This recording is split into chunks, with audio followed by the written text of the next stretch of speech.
This is Kurt Aschermann. I'm the host of the Loudoun Now Sports Talk podcast. And this podcast is designed to explore sports from every level in Loudoun County, but really Northern Virginia as well.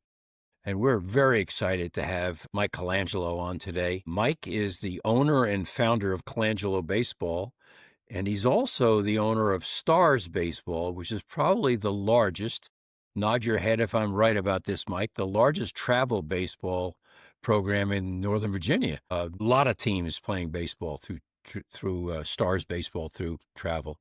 And so, Mike, we really appreciate your coming on. Thank you. I'm glad to be here, Kurt. So, Mike, you have had quite a baseball background. I like to make believe I did too. We call ourselves baseball people, don't we? Because it was kind of most of what we cared about. You had a great career at George Mason, where you still hold some records. By the way, I looked some things up there. 160 runs scored, 120 RBIs, 30 stolen bases, slugging percentage of .606. You had quite a career at Mason. Tell us a little about what the competition was like when you were there back in 90, 95, 97. Yeah, so we were in the old CAA, Colonial Athletic, which was the fourth best conference back in the day. It was, William and Mary, Richmond, East Carolina, UNC Wilmington, Old Dominion, James Madison, George Mason. I think George Washington was in there, but it was a getting two to three teams every year into regionals. It was a great conference. I was blessed at George Mason to have phenomenal coaches in Bill Brown, Dayton Moore, who's now the president of the Rangers, JJ Piccolo, who's now the president of the Royals, Mark Levitt. I mean, just Ben Fonseca was a great mentor of mine. So, although it was a mid-major program, they had Power Four coaches, to be honest. And I took a great deal of advantage to that. Yeah. I was a very coachable young man and really prided myself on listening and retaining as much knowledge of theirs as I could. And that showed on the field pretty, starter my freshman year and had good success for 3 years. Mike, tell us what mid-major means. Many of our listeners perhaps don't. They only know watching Georgia and Alabama. What does mid-major mean? Yeah, so Division I baseball, there's 300 something teams, and they classify them. They used to be the Power Fives, now they call it the Power Four schools, which is like the ACC, the Big Ten, the SEC. And so now there's four of those big conferences, so they call them the Power Fours. And so mid majors were like, like in, East Carolina is a mid major, George Mason's a mid major. Schools that are in those Power Four conferences, it doesn't mean they're not better than those. I mean, in the World Series this year at Coastal Carolina, right? That they're Yeah, part of that mid-major, big mid right? major Sun Yep. Belt conference, which is a phenomenal baseball conference. So that's kind of what mid majors is. Yeah, I played was Division II. I'm 106 years old, so it was a long time ago. We were Division II at Springfield College in Springfield, Mass., and that was supposed to just be below Division I. We played a Division I schedule because we had some pretty good teams. Went to the World Series a couple of times, and I was always surprised even then, and I'm surprised now that how many great athletes don't play at the highest level. They play at the next level. They as you said, the mid-major. I was up at Springfield last weekend for the fall. They get to play one game in the fall, up to see Springfield play against Nichols College, which I had never even heard of before. The I know quality Nichols, of yeah. play. The quality of play was really higher than I expected. It was pretty strong. And I think some of this is coming because of the result of programs like yours. So let's jump into two things. Tell us a little about Colangelo Baseball, because it's not just the travel baseball program. It's way more than that. Tell us about Colangelo Baseball, why you decided to start that, and tell us what it's doing now. What does Colangelo Baseball do for young people playing the sport? Yeah, certainly. So, I mean, when I played, there wasn't anything like what we have now. I was one of the first, I won't say first, but one of the first major leaguers in like kind of my area of that 1997 to 2002. There was a few of us, but not many. I remember Brian McNichol, Mike Matthews, Matt Kirchner, who kind of lived in our area. I'm not sure if he was from here, but there wasn't a ton of guys when I was coming through. So baseball was really grassrooted into little leagues. As the little leagues numbers were going down, I was still a professional athlete. Travel was starting. So nowadays in the minor leagues, these guys make 28 to 35,000. When I played, we made 6,000 a year. So in the off season, Mine was $500 a month and $3 a day meal money. there you go. I'm So not crying for you, buddy, if you know what I mean. So I'm sorry. I So go get it. ahead. I get it. I get it. But so I had to have a job in the off season, right?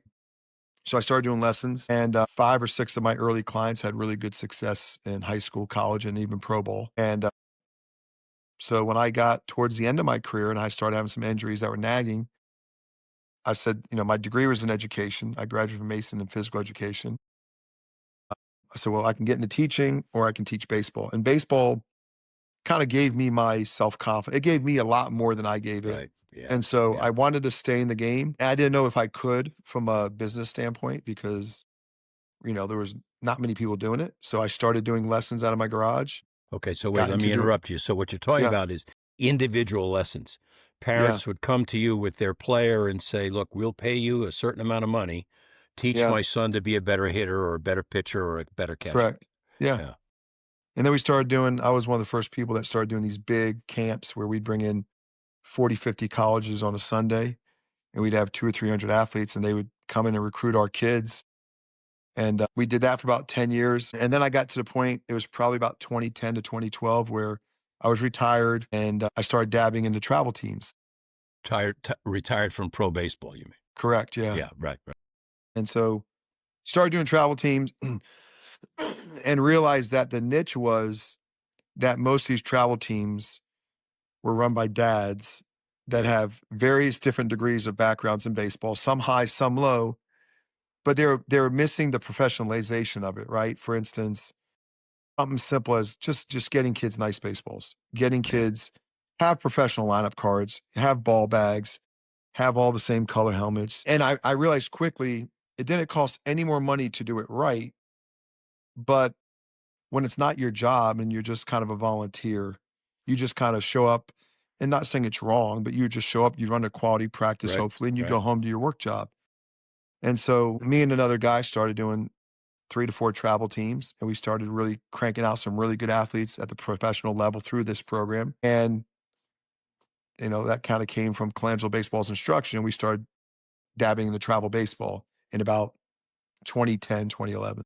Yeah. So let me back up to the Little League thing because the thing that in my mind is missing from youth baseball, especially, and that's the sport that I knew the best, is things like cutoff and relay systems are never taught to an 11-year-old playing in Loudoun County Little League. Now, don't hold me to Loudoun County Little League. I don't mean to be degrading them. They do a lot of good. A lot of kids get to play. A lot of parents get to help out. But the basics that go beyond, I'll give you an example of that. I think I told you my grandson's on one of your Stars teams. And the other day at one of their games, I heard their catcher, they're 13 years old, their catcher yelled, "Get over there," on a ground ball to the right side, which is something in baseball that's been in baseball since the game was invented. We used to say, I was a catcher, so we used to say the Okay. pitchers are too dumb to know they're supposed to cover first base on a ground So ball to the warn right them. Yeah. side.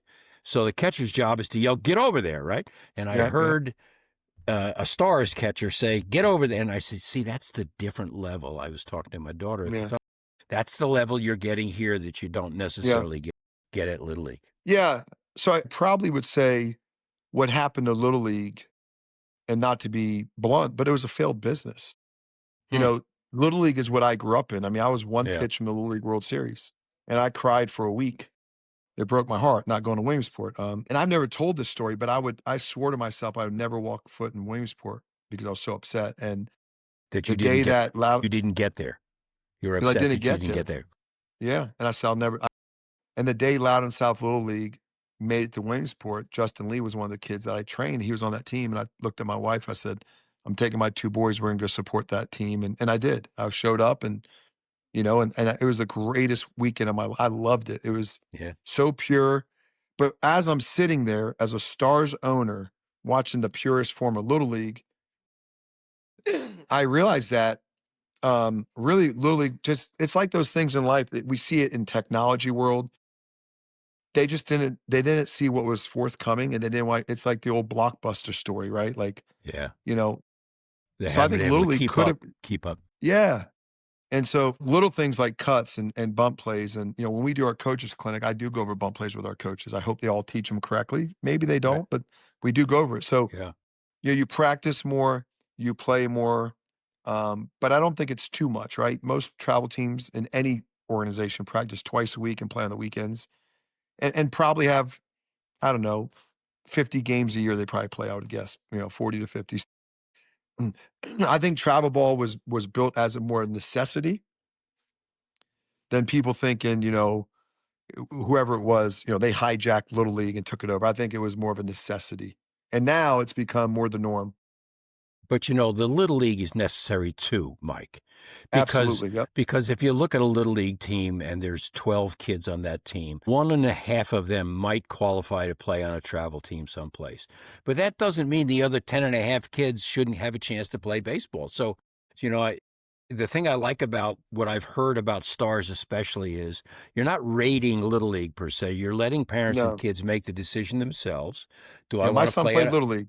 Yeah, yeah, my grandson did too, and so did I, for goodness sake. But you're leaving it to the kid and the parents to decide, Yep. do you want to go Yep. to a little bit higher level? No, you're going to have to give 2 nights a week for practice, probably in a cage someplace and on the field another time, and then you're going to play weekends, etc. But it doesn't rule out the kids who just aren't ever going to get to that level, Yeah. and it shouldn't. And the one thing I think always gets overlooked is, let's say you and I are coaching a team and we got Johnny who plays left field, right? Because that's our best fit for our travel stars team at 11U. But if Johnny duels up and plays Little League, he may also play short and second, right? So he's diversifying his vulnerability when he goes to high school because he's learning different positions. I mean, Little League, there's actually a place for Little League, even with kids that play travel ball. Like, not for everyone, but That's there is a interesting. place for it. There is Is a there place for it. Can there be conflict there though? I mean, can I Sure. have a travel game and a little league game on the same night, and how do I choose which is which? And there's some conflict there, to be honest about it, right? Yeah, and I had kids that when I coached my son, one of the Little League presidents at DTQ's son played for me, and I had a simple rule: just communicate. If you feel you need to go to that Little League game, I'm good with it, right? Just I want to know he's not at my practice. So when I do Yeah, my practice plan, yeah. I don't count him in. That's all. All right, so let's go to the next step in this travel wall thing that I was shocked to learn. Not shocked in a negative way. I was surprised. I mean, I would have liked to have done. I was doing the clinics you're talking about 40 years ago. I was doing them I coached high school and Legion Bowl, and I did those side clinics for parents, probably $5 for an hour's work kind of thing in those days. I never expected I was ever going to make any money. I was surprised to hear that the coaches in travel baseball, maybe not all travel baseball, but I think Stars, receive a stipend. They get paid to coach. So not true. Uh, Oh, okay. so we do have paid coaches. Mm-hmm. So for instance, like if I coach when I was coaching my son's 11U team, Right, I was a dad. I was a volunteer. right. If I coach your grandson's team and I don't have a kid on it, then I would be a paid coach. Okay. So I would say probably in the Stars, 85% of our teams are at the 14 and below level are volunteer coaches. Volunteer coaches. But they're trained. You teach them, right? I Yeah. mean, they're Yeah, not we like a got little we league coach that kind of gets thrown to the wolves and has to decide how to. No, no, no. Yeah, So, yeah, I mean, one reason, to be honest, like, I mean, I guess this comes out a little conceited, which people who know me may say this is normal, but, I take I take pride in being the best. I work my tail off. So one thing we do for our coaches is we've got an app for the coaches to be able to help the players out. We do a blast program for 13, 14 where we email the kids drills. On our website, on the backside, we have a coaching cheat sheet for dynamic warm-ups and drills they can go, so if a that's coach. like an intranet site. It's just for the coaches. Yeah. Yeah. Yep. Yep. Like you should be able to, if you can't, you can call me out on it and I can get you set up with it. But you should be able to get your grandson and say, hey, the Futures app Coach Colangelo was talking about on my podcast. Show me it. And we have about 11 big leaguers on it, such as like JT Realmuto, Bobby Witt, Blake Trennan, Christian Yelich. There's guys on there that have their drills for the kids to look at. And then we have 300 drills on there, me and a guy named Kevin LaChance, who coaches for the Dodgers in the minors. So we have a player development side for our coaches. Now, how much do they use it? Every coach is probably a different level. Different level. Yeah. Sure. Yeah. What's And the I think that's future? important. What's the future, Mike? Is travel going to expand? Is it going to? How many counties are you in now? How many counties have Stars teams? We're probably in about, don't know exact, let's say if you count like West Virginia, probably like 7 or 8 counties. Counties. And Yeah. these are all for our audience. The important thing about travel baseball is you're not playing in a league. You're Yep. you're independent. Do the coaches line up the games, or does the organization line up the games? So for example, my grandson has a 6 o'clock and an 8 o'clock game tonight, which by the way I didn't know about because I didn't go on my daughter's calendar. Do the coaches schedule those, or is that done through Stars? So it's a combination. Our general manager is Mark Wright. He's the head coach at Freedom in South Riding. And so him and I, every coach submits their tournament schedule and we have to okay it. Not because we want to micromanage, we just want to make sure they don't play too little, too much. And then a lot of them belong to NVTBL, which is Northern Virginia Travel Baseball League. And they sign up for that league, and then the league will schedule them 6 or 8 doubleheaders. So I it's a got you. combination of both. Interesting. You also have showcase teams. And I went on the Yeah. website and I tried to follow that. I've heard about the showcase teams because, as I say, my grandson plays on, by the way, plays for Coach Wright on that 13 Yep. under Yep. team. Tell us what the difference is between a showcase team and just a travel team. Really showcase.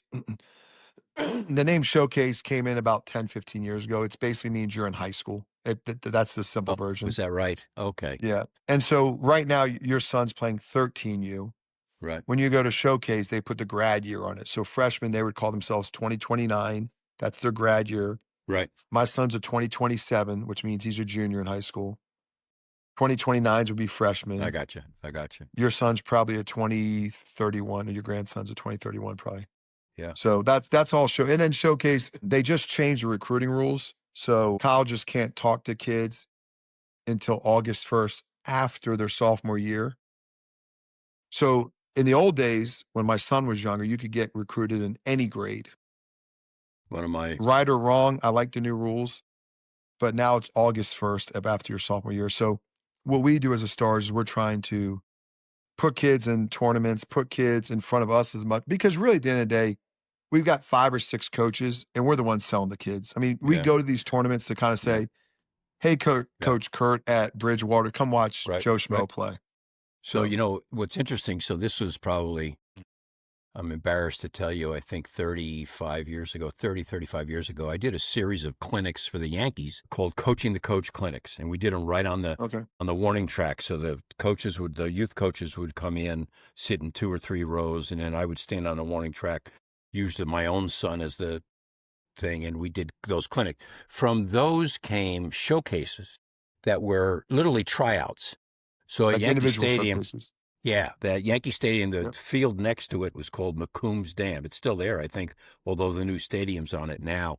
And I remember actually going to a showcase as a player at McCombs Dam. And what it was the college coaches would come and watch the players and they'd work us out. So that's why I was a little confused about the difference in the Yeah. showcase team versus And we a tryout. and we do we do those internally. So like next weekend, we're kind of doing like a small showcase just for our 27, 28s. We're bringing in Mm-hmm. like 8 to 10 colleges to Mm-hmm. a local high school in Northern Virginia, and they'll do defense with the coaches. Like the coaches will coach our kids, and then they'll play one game each. And then on Sunday, they'll take batting practice so the coaches kind of see them hit live on the Yeah. field. And then each team will play one game each. And then what we ask the coaches to do, because we have to pay the coaches to show up. And what all I ask the college coaches is, hey, take some notes and then highlight the players that you are interested in. And then that way I can give feedback to those. I give feedback to those Yeah. fans like, hey, these 8 schools or 4 schools or 1 school is interested in your son. So they Tell you, still have what you did. Those are still yeah, around. same thing. So I'll tell you a crazy story. When Yeah. I was at Boys and Girls Scouts of America and I retired, and I went to work for a guy who had this idea called the National Collegiate Scouting Bureau. And it was the early days of computers. Now you're really finding out how old I am, right? But the idea was that we would work kids out, load the data, and we'd work them out with Major League Scouts so that the college coach would trust the data. We'd load it into a computer and a college could buy that. It really was a brilliant idea. Yeah. Unfortunately, the man who owned the company drove it into the ground.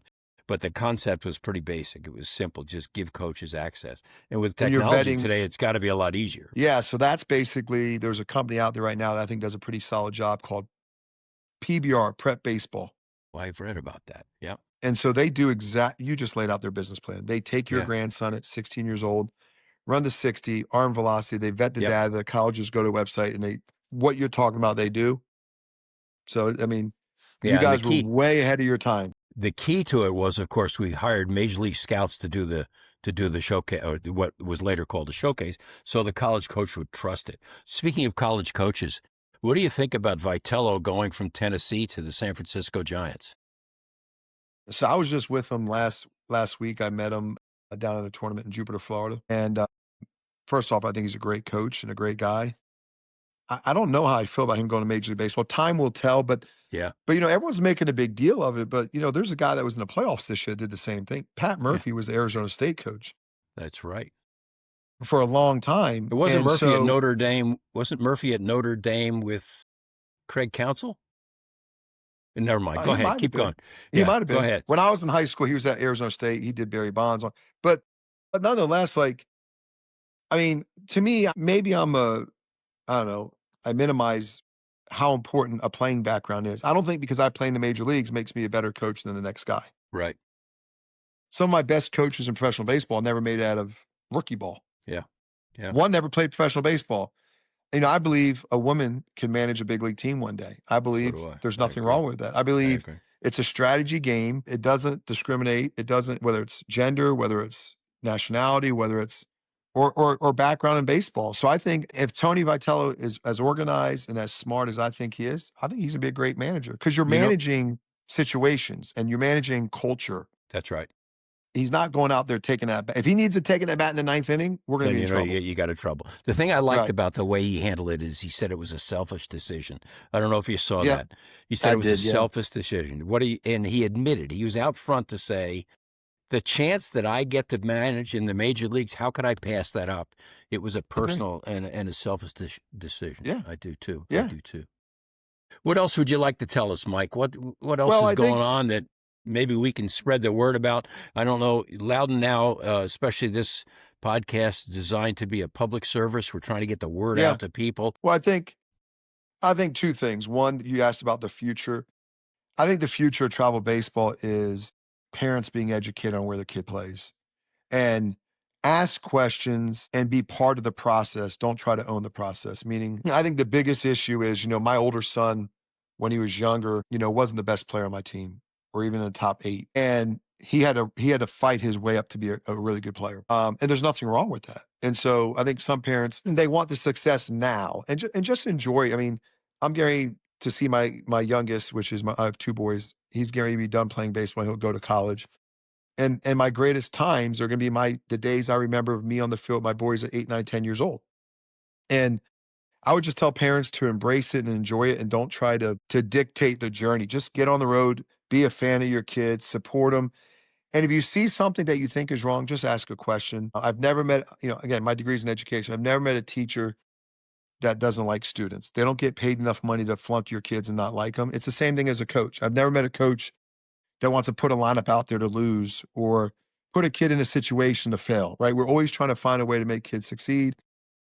And the second part of this is I think in Loudoun County, because this is a Loudoun County based show, the one thing I respect about Loudoun County baseball is how tremendous their high school coaches are. And I could go on and on about Sam Plank, Mark Wright, Joe McDonald, Galvin Morris, who's at Briar Woods now, the Yeah. Lightridge coach. I mean, they've done a very excellent job, in my opinion, of finding really quality high school coaches. And it's harder and harder because I'm now out of coaching high school. It's harder and harder to find quality high school coaches. And my prediction of the future is high school baseball will be the new little league in the next 5 years. High school Interesting. sports in general, Interesting. because our public school, I don't know what you want to call it, public school system, we just don't fund well enough for these coaches. And like for me to get 10 dozen baseballs for practice was really difficult. For me to get a pitching machine that I had to have was impossible. Right. Right. And so you're going to see these academies. So I actually work at an academy now, PDG out of Fredericksburg. We are bringing it up to Northern Virginia next year. St. James has got an academy. They got football, basketball, baseball, track and field. The private sector is growing bigger and stronger. Highland, PVI, O'Connell, St. John's. I know I'm missing some. I'm not trying to be disrespectful, That's but all right. That's all right. the private sector, the private academy, Private schools, you mean, or the, private academies? the private academies and the private schools, their sports are starting to grow stronger. And, I saw it at Colgan. I would lose young kids. They're like, well, I'm going to go to so-and-so. Like, man, we do a great job here. But, I couldn't fight it. I mean, how can I fight the education of O'Connell or PVI Mm-hmm. with the baseball, program they have? So I think if public schools don't wake up, which I don't think they will, but if they don't wake up and say, hey, we got to take care of these coaches, we got to make sure our facilities are up to par, that we're giving them the right resources, you're going to start seeing the floodgates open up. And again, there's going to be a place for high school sports. There's no doubt. I'm a huge proponent of it. I think it's awesome. I just know what we do at our academy right now. I couldn't have done it at the high school I was at, and we were really good. We have tremendous coaches there. We have, resources. We have 5 machines on the field at all times. I mean, the efficiency of the practice makes the players much better, right? Mm-hmm. And so I use that as an example because we started this podcast on, Little League, Right. we both grew up in it and loved it. And now there's this travel phenom of all sports, not just baseball. And I think now you're starting to see the private schools, the PBIs and those, and now also these private academies pop up. So I think what I hear you're saying, and I'm glad to hear it, is that it's not that they're going to go away. There's going to always be a No. place for a player at the Yep. high school level. They're not going to be as perhaps proficient as the teams that are moving forward. Your son's at Clemson playing club baseball, right? Yeah. He's not on the Yep. varsity, but he's playing club baseball and he's having fun. He's a second-team All-American, for goodness sakes. He loves it. So he gets to play. He's not going to play baseball at Clemson on the varsity, but he gets to play. So maybe that's the evolution of high school sports and the evolution of things like Little League, that they become, you still have a chance to play. You still have a chance to get on the field. Yeah, you mentioned earlier how good you saw Nichols State and Springfield when you were out there. I mean, our academy plays JUCOs and Division III schools in the fall. Even though we're high school, we're really good, so we're able to keep up with those. We played Mary Washington about 4 weeks ago, and I haven't seen them. I've never seen them play actually my whole life. And they're Division III, and I left that game so darn impressed with those players and that coach. I mean, I was too. Jeez. I was amazed at their base running, their fundamentals, their players, their attitudes, from A to Z. I could not give Mary Washington a higher review. And I don't even know the coach. I know a few kids on the team. Yeah. When I was in college, Mary Washington was below average. Like Division III baseball was below average. Right. I mean, Division III baseball now in today's world is equivalent, if you're a parent, if you're an adult between the ages of 36 and however old you want to go up, Mm-hmm. Division III baseball is what mid-major used to be when I played. Yeah, I think that's true. I mean, there's guys throwing 88 to 94 in Division III baseball. We sat behind the kid with the gun, and the kid from Nichols threw 92 on his first pitch. Right hand on 92 on his first pitch. Yeah. So in between innings, I went down to him. I said, is that the fastest you've gotten today? And he said, no. Now, this is Division III. Now, of course, in our day, the gun was the radar gun that the police department loaned the coach to be able to track. And so you were probably 10 miles an hour off kind of thing. But I was shocked they had kids from Nichols State, I think it's Nichols State, throwing 92. So I think you're right. I think the quality is getting better and better. The kid, again, it's the evolution of the athlete. The difference is, you and I are probably 15 years apart. And then I'm 20 something. I'm 30, 35 years apart from high school kids now. But I mean, you and I are baseball enthusiasts. We love the game. And we are seeing in our own generation the evolution of the athlete, right? When I was in the major leagues, a guy that threw 97 looked like a unicorn. It was nowadays 97 ridiculous. I mean, you're going to turn the World Series on tonight, and the average fastball was going to be 95. And coming out of the bullpen is going to be 101. It's ridiculous. I caught Rick Russell's first minor league game in Huron, South Dakota in 1970. And he was probably throwing 88, and that was cheese. I mean, that was That now 88, you're lucky if you get on the field anymore But with guys throw sliders at 88 now, 88. That's right. That's right. Change-ups at So 91. I think we're seeing the evolution. I mean, you start looking at, I tell people this all the time, the evolution of basketball. It's changed, right? But not dramatically. I mean, Michael Jordan could play in today's game. He could. And don't get me wrong, a lot of guys in our generation could play in today's game. But the pure numbers, right? Because baseball's a numbers game. The speed, the strength, the range, like there's just so much that is improved because these athletes are not just specializing, but they're becoming better at their craft. Yeah. And that's hard for me to say, like, hey, these younger guys were better than I was. But you know what? These younger guys are better than I was, to be honest. Just think about the fact, I don't know about if you did. I think we're more than 15 years apart, by the way. I never Then you heard look of real good. Yeah, 77, not too bad, right? I never heard of the term spin rate. Right? Until what, 10 years ago, 15 years ago? They're talking about increasing spin rate. First of all, I'll tell you a quick funny story and then I'll let you go. I faced Vita Blue in spring training in 1970. He threw 3 pitches and I only saw one of them. And I called my father that night to say, Dad, I'm coming home. And I got released the next day, right? But people used to tell me they could see the spin on the slider, the dot on like the a little slider. dot. They could say, I saw blurs, white blurs, right? So how these guys are able to pick up, and then how the pitchers can increase and improve spin rate is something I'd never heard of. Yeah. Something brand new. Yeah, the dot on the slider is interesting. I could see it. And some guys can't. And a funny story, we were in a regional game, and one of my players, who's now the #1 at Virginia Tech, kid named Brett Renfro, he's a junior. He'll be a big draft pick this year. Great kid. And he was first team All-State outfielder for me. He was a great player. And we're in the regional semifinal game. You win this game, you go to states. This is in 23. And it's like the 5th inning, and it's 0-0. We're locked horns with another great pitcher named Jordan Capuano out of Patriot. Tremendous pitchers. Brett's going against him. Brett's hitting. Brett's also a great two-way player. 5th inning, he comes and strikes out, and I go, Brett, come on, man, what are you doing? He goes, hey, coach, man, I can't see the spin. And I always tell him the story. That's when I knew his batting days were done. Yeah. So when you can't see spin as a hitter, woo, the older you get, man, the game gets tough. One more drop a name story. I did some stuff with Rod Carew a very long time ago. And he told me, He told me a story once. That Ron Luciano, the umpire Ron Luciano, they were in a laugher, and he said to Luciano, if I call what this pitch is before it gets here, will you call it a ball, no matter where it goes? And Luciano was crazy enough to say, sure, go ahead.